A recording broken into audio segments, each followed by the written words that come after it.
Warriors, the prophecies begin. Book 1, Into the Wild. Prologue. A half moon glowed on smooth granite boulders, turning them silver. The silence was broken only by the ripple of water from the swift black river and the whispers of trees in the forest beyond.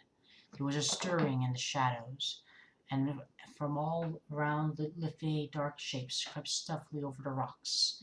Unsheathed claws glinted in the moonlight, wary eyes flashed like amber, and then, as if on a silent signal, the creatures leaped at each other, and suddenly the rocks were alive with wrestling, screeching cats. At the center of the frenzy of fur and claws, a dark, massive tabby pinned the bracken-colored Tom to the ground and drew up his head triumphantly. "Oakheart!" the tabby growled. "How dare you hunt in our territory? The Sunning Rocks belong to the Thunder Clan. After tonight, Tiger Claw, this will be just another River Clan hunting ground," the bracken-colored Tom spat back. A warning yowl came from the shore, shrill and obnoxious. "Look out! More River Clan warriors are coming!" Tiger Claw turned to see sleek wet bodies sliding out of the water below the rocks. The drenched River Clan warriors bounded silently up the shore and hurled themselves into battle without even stopping to shake the water from their fur. The dark tabby glared down at Oakheart. "You may swim like otters, but you and your warriors do not belong in this forest." He drew back his lips and showed his teeth as a cat struggled beneath him. The desperate scream of a ThunderClan she-cat rose above the clamor. A wiry RiverClan Tom had pinned down the brown warrior flat on her belly, now lunged toward her neck with jaws still dripping from a swim across the river. Tigerclaw heard the cry and let go of Oakheart. With a mighty leap he knocked the enemy warrior down, away from the she-cat. "Quick, Mousefur, run!" he ordered, before turning on the RiverClan Tom who had frightened her. Mousefur scrambled to her paws, wincing from a deep gash on her shoulder, and raced away. Behind her, Tiger Claw spat with rage as the RiverClan Tom sliced open his nose. Blood blinded him for an instant, but he lunged forward regardless and sank his teeth into the hind leg of his enemy. The RiverClan cat squealed and struggled free. "Tiger Claw!" the yowl came from a warrior with a tail as red as fox fur. "This is useless. There are too many RiverClan warriors." "No, Redtail. ThunderClan will never be beaten," Tigerclaw yowled back, leaping to Redtail's side. "This is our territory."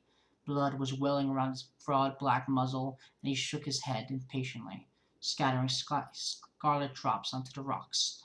"ThunderClan will honor your courage, Tigerclaw, but we cannot afford to lose any more of our warriors," Redtail urged. "Bluestar would never expect the warriors to fight against these impossible odds. You'll have another chance to avenge this defeat." He met Tigerclaw's amber eyes gaze steadily, then reared away and sprang onto a boulder at the edge of the trees. "Retreat, ThunderClan! Retreat!" he yelled. At once his warriors squirmed and struggled away from their opponents. Spitting and snarling, they backed toward Redtail. For a heartbeat, the RiverClan cats looked confused. Was this battle so easily won? Then Oakheart yelled a jubilant cry. As soon as they heard them, the RiverClan warriors raised their voices and joined their deputy in caterwauling their victory. Redtail looked down at his warriors. With a flick of his tail, he gave the signal, and ThunderClan cats died down the far side of Sunning Rocks, and disappeared into the trees. Tigerclaw followed last. He hesitated at the edge of the forest, and glanced at the blood-stained battlefield. His face was grim, his eyes furious slits. Then he leaped after his clan to the silent forest. In a desert clearing, an old gray she-cat sat alone, staring up at the clear night sky. All around her in the shadows she could hear the breathing and stirring of sleeping cats. A small tortoiseshell she-cat emerged from a dark corner, paw steps quick and soundless. The gray cat dipped her head in greeting. "How is Mousefur?" she meowed. "Her wounds are deep, Bluestar," answered the tortoiseshell, settling herself on the night-cool grass. "But she is young and strong. She will heal quickly. And the others, they will all recover too." Bluestar sighed. "We are lucky not to have lost any of our warriors this time. You are a gifted medicine cat, Spotted Leaf." She tilted her head again and studied the stars. "I am deeply troubled by tonight's defeat. ThunderClan has not been beaten in its own territory since I became leader. she murmured. These are difficult times for our clan. The season of New Leaf is late, and there have been fewer kits. Thunder Clan needs more warriors if it is to survive. But the year's only just beginning, Spotty pointed out calmly. There will be more kits when Greenleaf comes. Great Cat twitched her broad shoulders. Perhaps, but training our young to become warriors takes time. If Thunder Clan is to defend its territory, it must have new warriors as soon as possible. Are you asking StarClan for answers? Meowed Spotleaf gently, while Blue Star's gaze and staring up at the swath of stars glittering in the dark sky. It is at times like this when we need the words of ancient warriors to help us. Has StarClan spoken to you? Blue Star asked. Not for some moons, Blue Star. Suddenly a shooting star blazed over the treetops. Spotleaf's tail twitched, and the fur along her spine bristled.